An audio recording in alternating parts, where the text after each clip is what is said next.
Bible एक वर्ष में।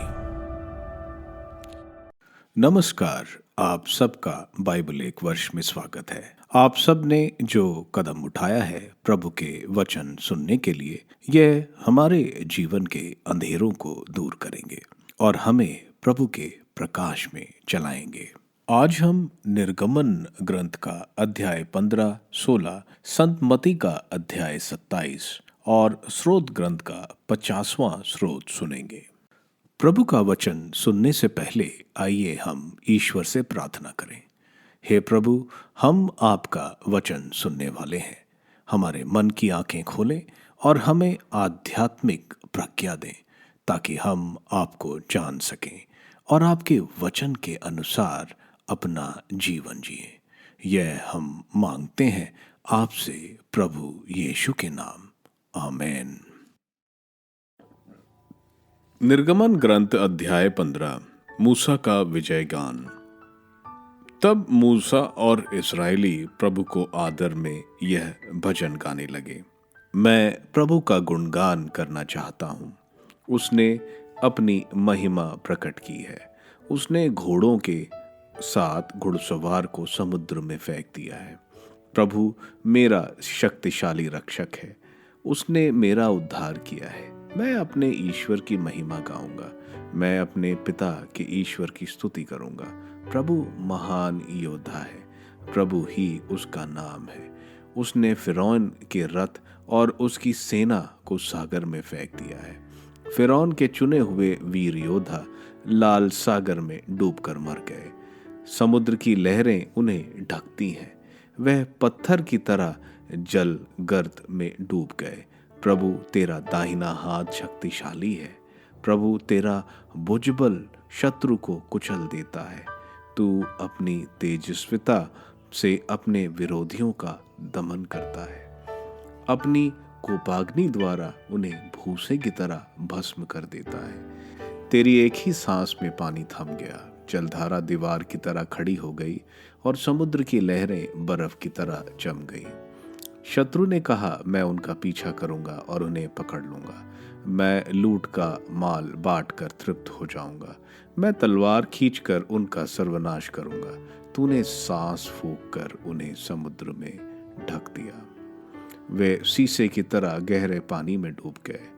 प्रभु, देवताओं में तेरे सदृश कौन है? तेरे सदृश कौन है? तेरी पवित्रता देदीप्यमान, तेरे कार्य महान और विस्मयकारी हैं। तूने दाहिने हाथ पसारा और पृथ्वी उन्हें निगल गई।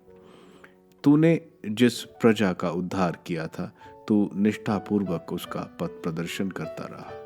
तू उसे अपने सामर्थ्य से अपने पवित्र निवास की ओर ले चला। यह सुनकर राष्ट्र कांपने लगे। फिलिस्तीनियों के निवास भयभीत हो गए। एडोम के अधिपति आतंकित हो गए। मोआबी नेता थरथराने लगे। कनान के सब निवासी सन्न रह गए। आतंक और भय उन पर छाया रहा। तेरे भुजबल ने उन्हें पत्थर सा निर्जीव कर दिया। प्रभु, इतने में तेरी प्रजा पार हो जाती है। इतने में तेरी प्रजा पार हो जाती है। तू अपनी प्रजा को ले जाकर अपने पर्वत पर बसाता है, उस स्थान पर जिसे तूने अपने निवास के लिए चुना है, उस मंदिर के पास जिसे तूने अपने हाथों से बनाया है। प्रभु अनंत काल तक राज्य करता रहेगा। जैसे फिरौन के घोड़े, उसके रथ और उसके घुड़सवार समुद्र के अंदर पहुंचे, प्रभु समुद्र के पानी को फिर से उनके ऊपर अपने पहले स्थान पर ले आया। इस समय तक इजरायली समुद्र के बीच से सूखी भूमि पर चलते हुए पार हो चुके थे। इसके बाद हेरोन की बहन नबियानी मिरियम अपने हाथों में डफली लेकर बाहर निकली और अन्य स्त्रियां भी अपने अपने हाथ में डफली लिए नाचते हुए उसके पीछे निकल पड़ी। मिरियम उनके साथ यह टेक गाती जाती थी, प्रभु का गुणगान करो क्योंकि उसने महान कार्य किया है। उसने घोड़े और उनके सवारों को समुद्र में बहा दिया। मारा में अब मूसा इज़राइलियों को लाल समुद्र से आगे ले गया और वे शूर नामक उजाड़ प्रदेश में पहुंचे। वे 3 दिन तक ऐसे उजाड़ प्रदेश में से होकर चलते रहे जिसमें कहीं पानी नहीं मिलता था। वे मारा पहुंचकर भी मारा का पानी नहीं पी सके, क्योंकि वह कड़वा था, और इसलिए उस स्थान का नाम भी मारा पड़ा। लोग मूसा के विरुद्ध ये कहते हुए भुनभुनाने लगे, हम क्या पिएं? उसने प्रभु की दुहाई दी। प्रभु ने उससे एक लकड़ी दिखाई, उसने उसे पानी में फेंका और वह पानी मीठा हो गया। प्रभु ने वहां उनके लिए एक आदेश निकाला और एक विधि बनाई। उसने वहां उनकी परीक्षा ली। उसने कहा, यदि तुम अपने प्रभु ईश्वर की वाणी ध्यान से सुनोगे और इसकी इच्छा पूरी करोगे, उसकी आज्ञाओं और सब विधियों का पालन करोगे, तो मैं वे बीमारियां तुम्हारे ऊपर नहीं ढाऊंगा जिन्हें मैंने मिस्रियों पर ढाई थी, क्योंकि मैं वह प्रभु हूँ जो तुम्हें स्वास्थ्य करता है। इसके बाद वे एलीम पहुंचे। वहां पानी के 12 सोत्रों और खजूर के स्तर वर्ष थे। उन्होंने वहीं पानी के पास अपना पड़ाव डाला। निर्गमन ग्रंथ अध्याय 16। भोजन की प्राप्ति। इज़राइल एलीम से आगे बढ़े। मिस्र देश से निकलने के बाद दूसरे महीने के 15वें दिन इज़राइलियों का सारा समुदाय एलीम और सुनई के बीच सीन नामक मरुभूमि पहुंचा। इज़राइलियों का सारा समुदाय मरुभूमि में मूसा और हेरोन के विरुद्ध भुनभुनाने लगा। इज़राइलियों ने उनसे कहा, हम जिस समय मिस्र देश में मांस की हड्डियां के सामने बैठते थे और इच्छा भर रोटी खाते थे, यदि हम उस समय प्रभु के हाथ मर गए होते तो कितना अच्छा होता। आप हमको इस मरुभूमि में इसलिए ले आए कि हम सब के सब भूखे मर जाएं। प्रभु ने मूसा से कहा, मैं तुम लोगों के लिए आकाश से रोटी बरसाऊंगा। लोग बाहर निकलकर प्रतिदिन एक एक दिन का भोजन बटोर लिया करेंगे। मैं इस तरह उनकी परीक्षा लूंगा और देखूंगा कि वे मेरी संहिता का पालन करते हैं या नहीं। छठे दिन उन्हें दूसरे दिनों की अपेक्षा दुगनी रोटी बटोर कर तैयार करनी चाहिए। मूसा और हेरोन ने इज़राइलियों के सारे समुदाय को संबोधित करते हुए कहा, आज शाम को तुम लोग जानोगे कि प्रभु ही तुम लोगों को मिस्र से निकाल लाया, और कल सुबह तुम प्रभु की महिमा देखोगे, क्योंकि प्रभु अपने विरुद्ध तुम्हारी शिकायतें सुन चुका है। हम कौन होते हैं जो तुम हमारे विरुद्ध भुनभुनाते हो? मूसा ने यह भी कहा, प्रभु आज शाम तुम्हें खाने के लिए मांस देगा और कल सुबह इच्छा भर रोटी, क्योंकि प्रभु अपने विरुद्ध तुम्हारा भुनभुनाना सुन चुका है। हम कौन होते हैं? तुम लोगों ने हमारे विरुद्ध नहीं बल्कि प्रभु के विरुद्ध भुनभुनाया है। मूसा ने हारून से कहा, इज़राइलियों के सारे समुदाय को यह आदेश दो, प्रभु के सामने उपस्थित हो, क्योंकि वह तुम्हारा भुनभुनाना सुन चुका है। जब हारून इज़राइलियों को संबोधित कर रहा था तो उन्हें मुड़कर मरुभूमि की ओर देखा और प्रभु की महिमा बादल के रूप में उन्हें दिखाई दी। प्रभु ने मूसा से यह कहा, मैं इज़राइलियों का भुनभुनाना सुन चुका हूँ। तुम उनसे यह कहना, शाम को तुम लोग मांस खा सकोगे और सुबह इच्छा भर रोटी। तब तुम जान जाओगे कि मैं प्रभु तुम लोगों का ईश्वर हूँ। उसी शाम को बटेरों का झुंड उड़ता हुआ आया और छावनी पर बैठ गया, और सुबह छावनी के चारों ओर कोहरा छाया रहा। कोहरा दूर हो जाने पर मरुभूमि की जमीन पर पाले की तरह एक पतली दानेदार तह दिखाई पड़ी। इज़राइली यह देखकर आपस में कहने लगे, मनु अर्थात ये क्या है, क्योंकि उन्हें मालूम नहीं था कि यह क्या था। मूसा ने उनसे कहा, यह वही रोटी है जिसे प्रभु तुम लोगों को खाने के लिए देता है। प्रभु की आज्ञा है, तुम में से प्रत्येक मनुष्य जितना खा सके उतना उसमें से ले लो। अपने तंबू में रहने वाले हर व्यक्ति के लिए एक एक ओमोर बटोर लो।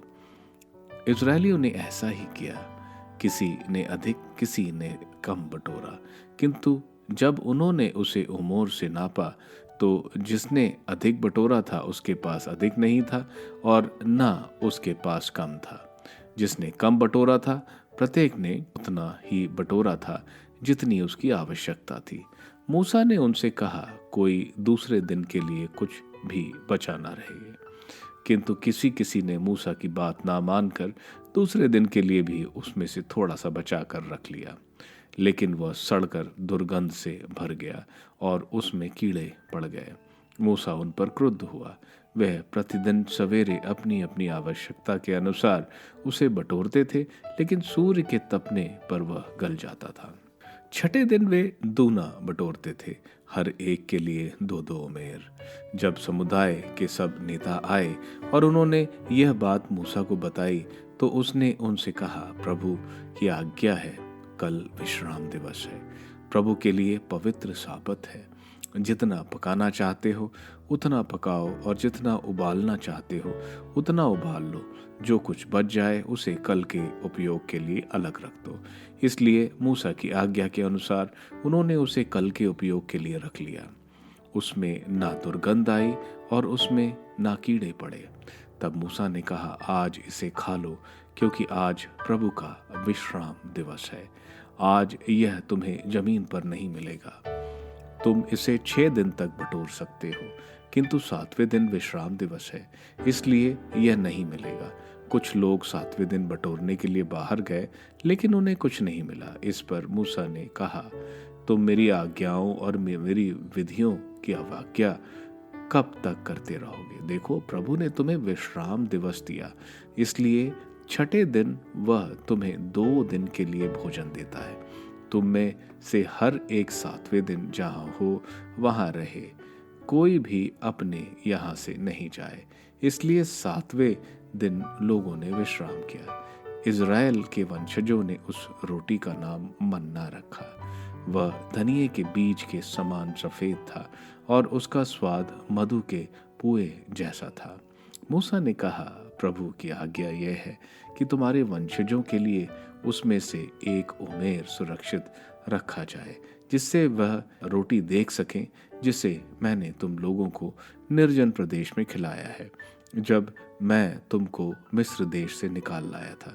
मूसा ने हारून से कहा, 1 मर्तबान में ओमेर भर मन्ना लो और प्रभु के सामने रख दो, वह आने वाले पीढ़ियों के लिए सुरक्षित रहे।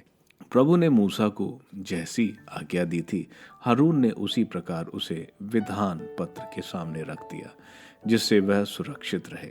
इजरायली 40 वर्ष तक बसने योग्य भूमि पहुंचने तक मन्ना खाते रहे। वह कानान देश की सीमा पहुंचने तक मन्ना खाते रहे। 1 ओमेर एफा का 10वां भाग। संत मती का अध्याय 27। पीलातूस के सामने। भोर को सब महायाजकों और जनता के नेताओं ने ईसा को मरवा डालने के लिए परामर्श किया। उन्होंने ईसा को बांधा और उन्हें ले जाकर राज्यपाल पीलातूस के हवाले कर दिया। यूदस की आत्महत्या। जब ईसा के विश्वासघाती यूदस ने देखा उसे दंडाज्ञा मिली है, तो उसे पश्चाताप हुआ और वह महायाजकों और नेताओं के पास चांदी के वे 30 सिक्के यह कहते हुए वापस ले आया, मैंने निर्दोष रक्त का सौदा कर पाप किया है। उन्होंने उत्तर दिया, हमें इससे क्या, तुम जानो। इस पर यूदस ने चांदी के सिक्के मंदिर में फेंक दिए और जाकर फांसी लगा ली। महायाजकों ने चांदी के सिक्के उठाकर कहा, इन्हें खजानों में जमा करना उचित नहीं है, यह तो रक्त की कीमत है। इसलिए परामर्श करने के बाद उन्होंने परदेशियों को दफनाने के लिए उन सिक्कों के कुम्हार की जमीन खरीद ली। यही कारण है कि वह जमीन आज तक रक्त की जमीन कहलाती है। इस प्रकार नबी यिर्मयाह का यह कथन पूरा हो गया। उन्होंने चांदी के 30 सिक्के लिए, वही दाम इज़राइल के पुत्रों ने उनके लिए निर्धारित किया था, और कुम्हार की जमीन के लिए दे दिए। जैसे कि प्रभु ने मुझे आदेश दिया था। प्राण दंड की आज्ञा। ईसा अब राज्यपाल के सामने खड़े थे। राज्यपाल ने उनसे पूछा, क्या तुम यहूदियों के राजा हो? ईसा ने उत्तर दिया, आप ठीक ही कहते हैं। महायाजक और नेता उन पर अभियोग लगाते रहे, परंतु ईसा ने कोई उत्तर नहीं दिया। इस पर पिलातुस ने उनसे कहा, क्या तुम नहीं सुनते कि ये तुम पर कितने अभियोग लगा रहे हैं? फिर भी ईसा ने उत्तर में एक शब्द भी नहीं कहा। इस पर राज्यपाल को बहुत आश्चर्य हुआ। पर्व के अवसर पर राज्यपाल लोगों की इच्छा अनुसार एक बंदी को रिहा किया करता था। उस समय बारबास नाम का एक कुख्यात व्यक्ति बंदी गृह में था। इसलिए पिलातुस ने इकट्ठे हुए लोगों से कहा, तुम लोग क्या चाहते हो? मैं तुम्हारे लिए किसे रिहा करूं, बारबास को अथवा मसीह कहलाने वाले ईसा को? वह जानता था कि उन्होंने ईसा को ईर्ष्या से पकड़वाया है। पिलातुस न्यायासन पर बैठा हुआ ही था कि उसकी पत्नी ने कहला भेजा, उस धर्मात्मा के मामले में हाथ नहीं डालना, क्योंकि उसी के कारण मुझे आज स्वप्न में बहुत कष्ट हुआ। इस बीच महायाजकों और नेताओं ने लोगों को यह समझाया कि वे बारबास को छुड़ाएं और ईसा का सर्वनाश करें। राज्यपाल ने फिर उनसे पूछा, तुम लोग क्या चाहते हो? दोनों में से किसे तुम्हारे लिए रिहा करूं? उन्होंने उत्तर दिया, बारबास को। इस पर पिलातुस ने उनसे कहा, तो मैं ईसा का क्या करूं, जो मसीह कहलाते हैं? सबने उत्तर दिया, इसे क्रूस दिया जाए। पिलातुस ने पूछा, क्यों? इसने कौन सा अपराध किया? किंतु वे और भी जोर से चिल्ला उठे, इसे क्रूस दिया जाए। जब पिलातुस ने देखा कि मेरी एक भी नहीं चलती, उल्टा हंगामा होता जा रहा है, तो उसने पानी मंगाकर लोगों के सामने हाथ धोए और कहा, मैं इस धर्मात्मा के रक्त का दोषी नहीं हूं। तुम लोग जानो। और सारी जनता ने उत्तर दिया, इसका रक्त हम पर और हमारी संतान पर। इस पर पिलातुस ने उनके लिए बारबास को मुक्त कर दिया और ईसा को कोड़े लगवाकर क्रूस पर चढ़ाने सैनिकों के हवाले कर दिया। कांटों का मुकुट। इसके बाद राज्यपाल के सैनिकों ने ईसा को भवन के अंदर ले जाकर उनके पास सारी पलटन एकत्र कर ली। उन्होंने उनके कपड़े उतारकर उन्हें लाल चोंगा पहनाया, कांटों का मुकुट गूंथकर उनके सिर पर रखा और उनके दाहिने हाथ में सरकंडा थमा दिया।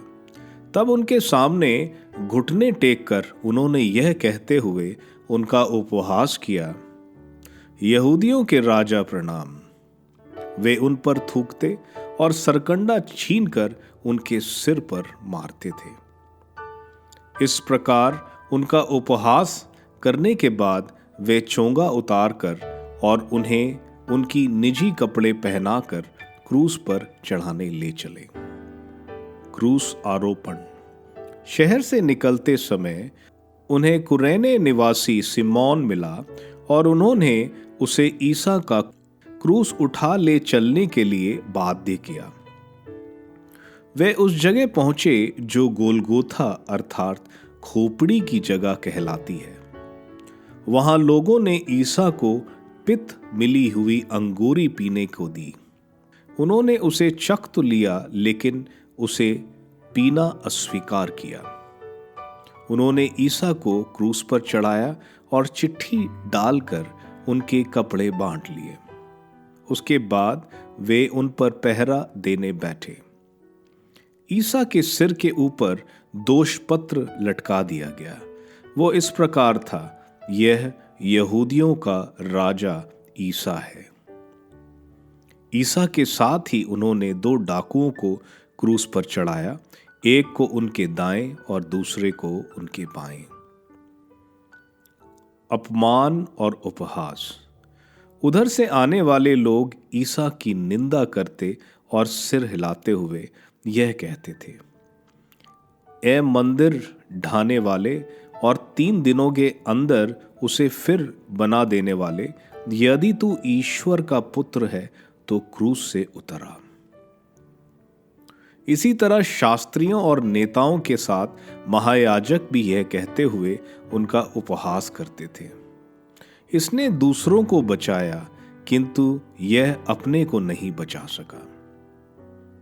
यह तो इज़राइल का राजा है, अब यह क्रूस से उतरे तो हम इसमें विश्वास करेंगे।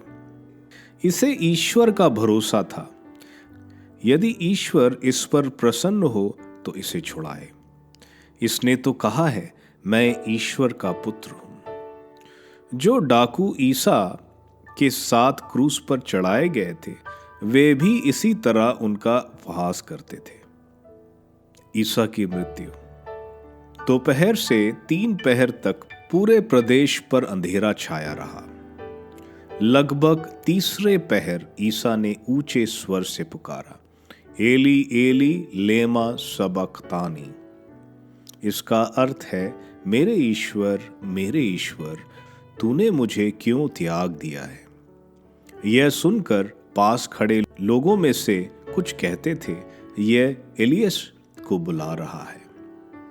उनमें से एक तुरंत दौड़कर पनसोख्ता ले आया और उसे खट्टी अंगूरी में डुबाकर और सरकंडे में लगाकर उसने ईसा को पीने को दिया।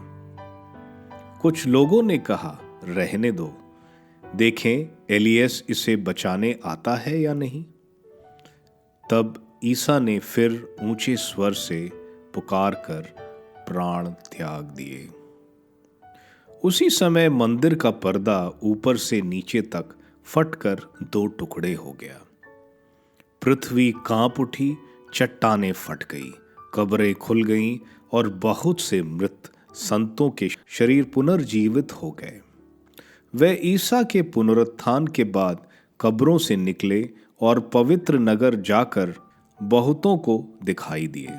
शतपति और उसके साथ ईसा पर पहरा देने वाले सैनिक भूकंप और इन सब घटनाओं को देखकर अत्यंत भयभीत हो गए और बोल उठे, निश्चय ही ये ईश्वर पुत्र था। वहां बहुत सी नारियां भी दूर से देख रही थीं। वे ईसा की सेवा परिचर्या करते हुए गलीलिया से उनके साथ साथ आई थीं। उनमें मरियम मगदलेना, याकूब और यूसुफ की माता मरियम और जेबदी के पुत्रों की माता थी। ईसा का दफन। संध्या हो जाने पर अरमथिया का एक धनी सज्जन आया। उसका नाम यूसुफ था और वह भी ईसा का शिष्य बन गया था। उसने पिलातुस के पास जाकर ईसा का शव मांगा और पिलातुस ने आदेश दिया कि शव उसे सौंप दिया जाए। यूसुफ ने शव ले जाकर उसे स्वच्छ छालटी के कफन में लपेटा और अपनी कब्र में रख दिया, जिसे उसने हाल में चट्टान में खुदवाया था। और वह कब्र के द्वार पर बड़ा पत्थर लुढ़काकर चला गया। मरियम मगदलीना और दूसरी मरियम वहां कब्र के सामने बैठी हुई थी। कब्र पर पहरा। उस शुक्रवार के दूसरे दिन महायाजक और फरीसी एक साथ पिलातुस के यहां गए और बोले, श्रीमान, हमें याद है कि इस धोखेबाज ने अपने जीवन काल में कहा है कि मैं 3 दिन बाद जी उठूंगा। इसलिए 3 दिन तक कब्र की सुरक्षा का आदेश दिया जाए। कहीं ऐसा ना हो कि उसके शिष्य उसे चुरा कर ले जाएं और जनता से कहें कि वह मृतकों में से जी उठा है। यह पिछला धोखा तो पहले से भी बुरा होगा। पिलातुस ने कहा, पहरा ले जाइए और जैसा उचित समझें सुरक्षा का प्रबंध कीजिए। वे चले गए और उन्होंने पत्थर पर मोहर लगाई और पहरा बैठाकर कब्र को सुरक्षित कर दिया। स्तोत्र ग्रंथ स्रोत 50 आध्यात्मिक आराधना की श्रेष्ठता। एक स्रोत आसाफ का। सर्वेश्वर प्रभु बोलता है, वह उदयाचल से अस्त्याचल तक समस्त पृथ्वी को संबोधित करता है। वह सौंदर्य में सिय्योन पर देदीप्यमान है। हमारा ईश्वर आएगा और मौन नहीं रहेगा। भस्म करने वाली अग्नि उसके आगे आगे चलती है और उसके चारों ओर प्रचंड आंधी। वह अपनी प्रजा का न्याय करने के लिए आकाश और पृथ्वी को संबोधित करता है। मेरी प्रजा को मेरे सामने एकत्रित करो, जिसने यज्ञ चढ़ाकर मेरा विधान स्वीकार किया। आकाश प्रभु की न्याय प्रियता घोषित करता है। ईश्वर स्वयं न्याय करता है। मेरी प्रजा सुनो, मैं बोलूँगा। इज़राइल, मैं तुम्हारे विरुद्ध साक्ष्य दूंगा। मैं ईश्वर तुम्हारा ईश्वर हूँ। मैं तुम्हारे यज्ञों के कारण तुम पर दोष नहीं लगाता। तुम्हारे बलिदान तो सदा मेरे सामने है। मुझे ना तो तुम्हारे घरों के सांड चाहिए और ना तुम्हारे बाड़ों के बकरे, क्योंकि जंगल के सभी जानवर और पहाड़ों पर चरने वाली हजारों चौपाएं मेरे हैं। मैं आकाश के सभी पक्षियों को जानता हूँ। मैदान में विचरने वाले पशु मेरे हैं। यदि मैं भूखा होता तो तुमसे नहीं कहता, क्योंकि पृथ्वी और उसकी सभी वस्तुएं मेरी हैं। क्या मैं सांडों का मांस खाता और बकरों का रक्त पीता हूँ? ईश्वर को धन्यवाद का बलिदान चढ़ाओ और उसके लिए अपनी मन्नतें पूरी करो। संकट के समय मेरी दुहाई दो। मैं तुम्हारा उद्धार करूंगा और तुम मेरा सम्मान करोगे। ईश्वर विधर्मी से ये कहता है, तुम मेरी संहिता का तिरस्कार करते और मेरी बातों पर ध्यान नहीं देते हो, तो तुम मेरी आज्ञाओं का पाठ और मेरे विधान की चर्चा क्यों करते हो? चोर को देखने पर तुम उसका साथ देते हो और तुम व्यभिचारियों से मेल जोल रखते हो। तुम्हारे मुख में बुराई निकलती है और तुम्हारी जीभ कपटपूर्ण बातें करती है। तुम बैठकर अपने भाई की निंदा करते और अपनी माता के पुत्र की चुगली खाते हो। तुम ये सब करते हो और मैं चुप रहूं? क्या तुम मुझे अपने जैसा समझते हो? मैं तुम्हारा एक एक अपराध गिनाकर तुम पर दोष लगाता हूँ। तुम जो ईश्वर को भूल जाते हो, सावधान रहो। कहीं ऐसा ना हो कि मैं तुम्हारा विनाश करूं और तुम्हारा उद्धार करने वाला कोई ना हो। जो मुझे धन्यवाद का बलिदान चढ़ाता है, वही मेरा सम्मान करता है। जो सदाचारी है, मैं उसे ईश्वर की मुक्ति विधान के दर्शन कराऊंगा। निर्गमन ग्रंथ के अध्याय 15 में हम देखते हैं मूसा प्रभु के लिए एक विजय गान गाता है। किस तरह प्रभु ने अपने बाहुबल से मिस्रियों को परास्त किया, किस तरह अपनी जनता का उद्धार किया और अपने सामर्थ्य से अपने पवित्र निवास की तरफ ले चले। मूसा की बड़ी बहन भी अन्य स्त्रियों के साथ नाचते हुए उनके पीछे निकल पड़ी। वहां से जब वे मारा पहुंचे तो वहां का पानी कड़वा था। प्रभु ने उन्हें एक लकड़ी दिखाई जिसको पानी में डालने पर पानी मीठा हो गया। प्रभु उनको हिदायतें देते हैं कि अगर वे प्रभु की आज्ञाएं सुनेंगे तो उनके ऊपर प्रभु बीमारियां नहीं ढाएंगे, क्योंकि प्रभु ही चंगा करते हैं। इसके बाद इजरायली एलीम और सेनाए के बीच सिन में रुके। सारे लोग मूसा और हारून को दोष लगाते हैं कि मिस्र में उनको अच्छा खाने को मिलता था। अब वे पुराने दिन याद कर रहे हैं। गुलामी में उन्हें खाने को कम ही मिलता था, लेकिन वो इसको इतना बड़ा चढ़ा कर बता रहे थे। प्रभु इन इजरायलियों को अपने ऊपर निर्भर बनाना चाहते थे। प्रभु उनको शाम को मांस बटेरों का, सवेरे मन्ना यानी रोटी जो सबको जरूरत के हिसाब से देते हैं। सोचें, यह तकरीबन 30 लाख लोगों के लिए प्रभु हर दिन भोजन प्रदान करते थे 40 वर्षों तक। प्रभु का आदेश था कि 6 दिन उनको मन्ना सवेरे इकट्ठा करना पड़ता है, क्योंकि जैसे ही सूर्य चढ़ता था मन्ना पिघल जाता था। सच्चा मन्ना क्या है?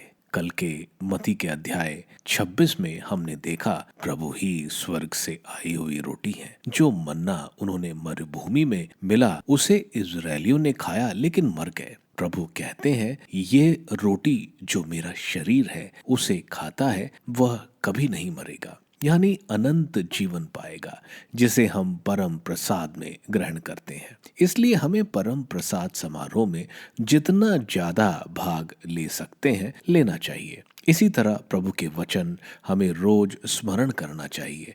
जैसे संत मत्ती के सुसमाचार में अध्याय 4 वचन 4 में प्रभु बोलते हैं कि मनुष्य रोटी यानी सांसारिक रोटी से नहीं जीता, परंतु हर एक वचन जो प्रभु के मुख से निकलते हैं। परम प्रसाद और प्रभु के वचन संपूर्ण और अनंत जीवन का रहस्य है। संत मत्ती के अध्याय 27 में हम देखते हैं प्रभु सवेरे फिर महासभा के सामने लाए गए। प्रभु को 6 बार न्याय सभा के सामने लाया गया था। पहला अननास जो कैफस का ससुर था, दूसरा कैफस, तीसरा फिर सवेरे सभा गृह के सामने, चौथा पिलातूस के सामने, पांचवा हेरोद राजा के पास, छठवां पिलातूस के पास। महासभा के पास मृत्युदंड देने का अधिकार नहीं था, इसलिए वह प्रभु को रोमन राजपाल के पास ले गए। वहां जब यूदस इस्करियोत ने देखा कि प्रभु को सजा हुई है तो महायाजकों और नेताओं के पास जाकर 30 सिक्के वापस करता है और कहता है मैंने निर्दोष रक्त का सौदा किया है। सिक्कों को मंदिर में फेंकने के बाद वो अपने आप को फांसी लगाता है। क्योंकि ये चांदी के सिक्के दूषित थे और ये पैसा मंदिर की तिजोरी में नहीं डाल सकते, इसलिए उन्होंने इस पैसे से कुम्हार की जमीन खरीद ली, जिसको परदेसी जो यरूशलेम आते थे उनके दफनाने के लिए इस्तेमाल किया गया। आगे यहूदियों को मालूम था कि ईश निंदा के लिए पिलातूस मृत्युदंड नहीं देगा, इसलिए वह प्रभु को राजनीतिक दोष लगाते हैं और उन्हें यहूदियों के राजा के रूप में प्रस्तुत करते हैं। क्योंकि रोम किसी राजा को नहीं मानता था, सिर्फ सम्राट सीजर को। पिलातूस प्रभु से पूछता है लेकिन प्रभु कोई जवाब नहीं देते हैं। रोमन न्याय प्रक्रिया में अगर जिसके ऊपर अभियोग लगाया गया है वह अपने बचाव के लिए कुछ नहीं बोलता तो उसको अपराधी माना जाता है। जब प्रभु इतने सारे अभियोग सुनकर भी कुछ नहीं बोलते हैं तो पिलातूस बहुत अचंभे में पड़ता है। पर्व के अवसर पर राज्यपाल एक बंदी को स्वतंत्र करने की प्रथा थी। उस वर्ष बराबस जो एक कुख्यात अपराधी था, पिलातूस पूछता है बराबस जिसका नाम का अर्थ है पिता का पुत्र या मसीह जिसका अर्थ है ईश्वर का पुत्र, किसको छोड़ें?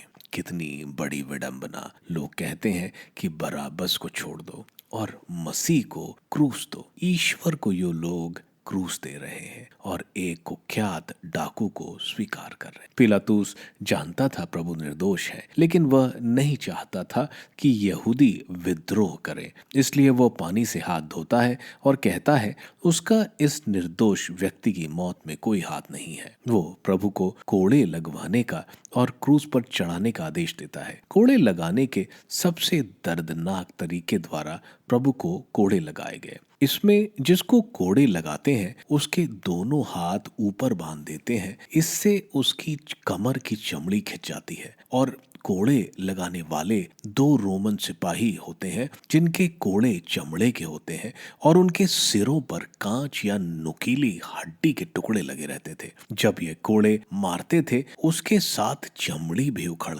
कर आ जाती है। यह इतना दर्दनाक होता है, कभी कभी लोग इस मार से मर जाते हैं। इस भयंकर मार के बाद रोमन सैनिक पूरी पलटन यानी तकरीबन 600 सिपाहियों के सामने प्रभु के सिर पर कांटों का मुकुट लगाते हैं और बैगनी वस्त्र पहनाते हैं जो राजा को पहनाया जाता है और सरकंडे का डंडा देते हैं और घुटने टेक कर उनका मजाक उड़ाते हैं। उनको ये नहीं मालूम था कि न्याय के दिवस वे वाकई में उनके सामने घुटने टेकेंगे। ये एसायास का कथन अध्याय 50 वचन 6 को पूर्ण करता है।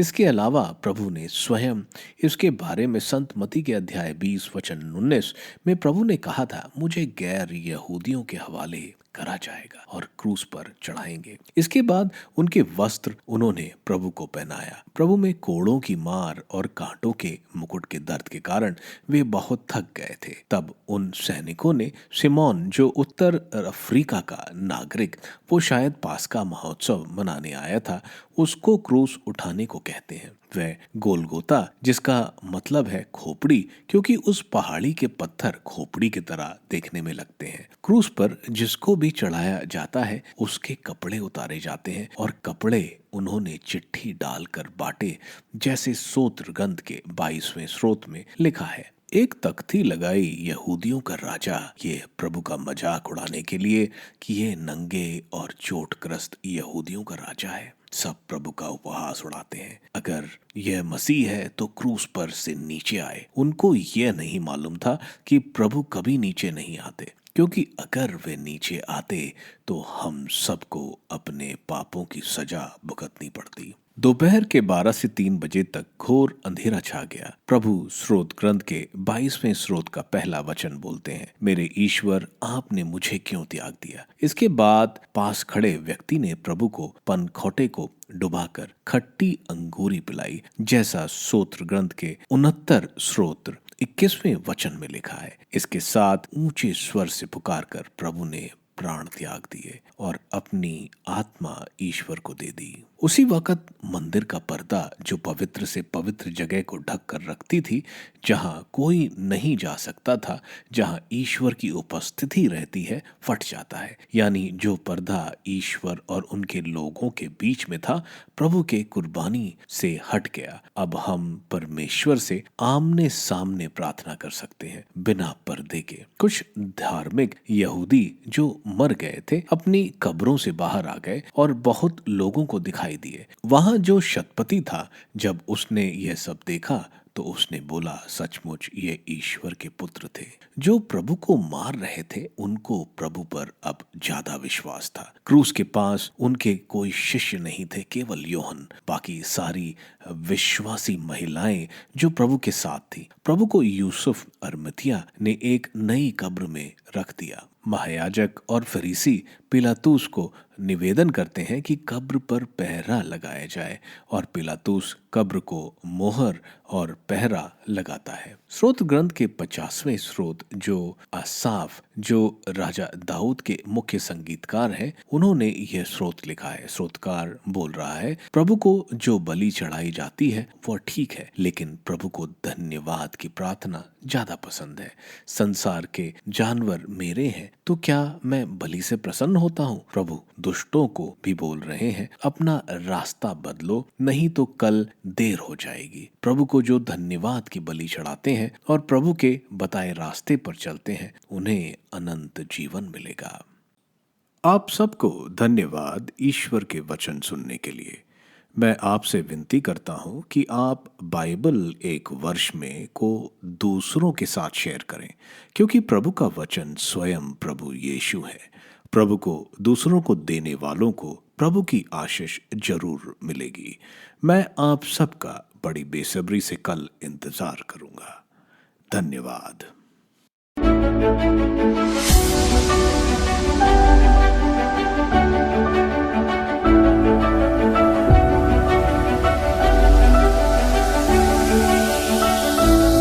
बाइबल एक वर्ष में